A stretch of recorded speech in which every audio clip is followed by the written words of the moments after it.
Stick of Time. Episode 7 of FX's Shogun begins with a flashback to almost 46 years ago. An adolescent Toranaga emerges victorious over his much older opponent. Even though there is respect between the two, the sheer embarrassment of losing to a child cannot be swallowed down. Toda Hiramatsu was by Toranaga's side even then as sage counsel. In the present day, Toranaga meets Seki's large army. The half-brothers meet as if they have no prior grudges, and Seki is seemingly willing to become Toranaga's ally. John and Mariko's steamy session from the previous episode catches Jin's mind. She tries to tell Omi, but he does not understand what is going on.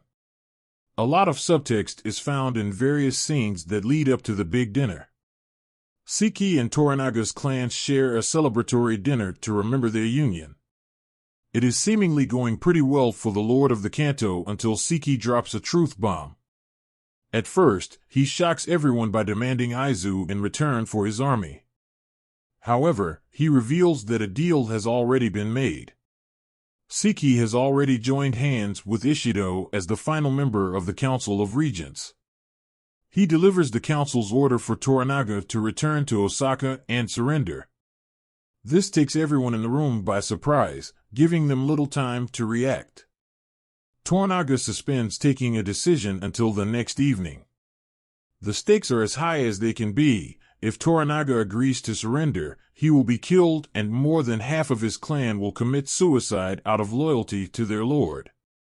However, if he doesn't decide to surrender, the great impending war will decimate and rock Japan. Buntaro almost kills John with his blade but stands short due to Toranaga's special title for him. Buntaro does ask for permission, implying an affair between John and Mariko.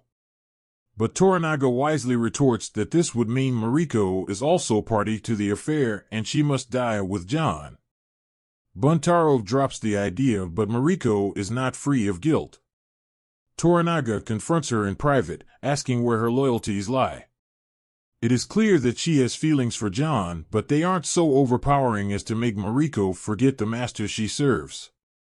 There is yet a big role to be played by her in this entire saga as Toranaga refuses to kill her.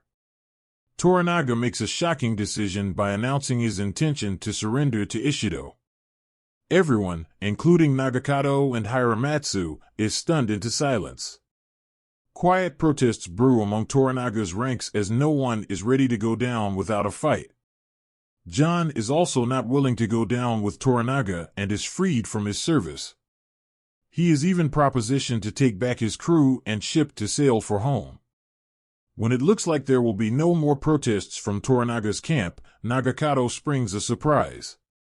While Seki is having private time with Kiku, Nagakado and a few loyal men storm their room. Seki is barely clothed or armed to fight Nagakado, but wins on the strength of his experience and the dreary conditions. Nagakado's experience goes against him as he slips in the rain and hits his head fatally on a rock. The episode review. While the element of surprise is not truly overpowering in episode 7, it fits in perfectly in the scheme of things. Shogun's careful planning and plotting encourage us to think everything happens for a reason. What that may be is determined long after such events have occurred. But not knowing is part of the fun, and it is intoxicating to experience it firsthand. The blood to be spilt on account of Crimson Sky is living one of its several lives like a cat. Toranaga may fool us all with his impeccable moves, but the lack of awareness from everyone else makes Shogun a masterclass in acting. The dynamic roster of the cast each takes a life of its own. The fragile mesh of interpersonal relationships is tilted across the face of the storytelling. However, a few puzzling decisions like John and Mariko's fates and the changing alliances within Edo make this episode short of being a great one.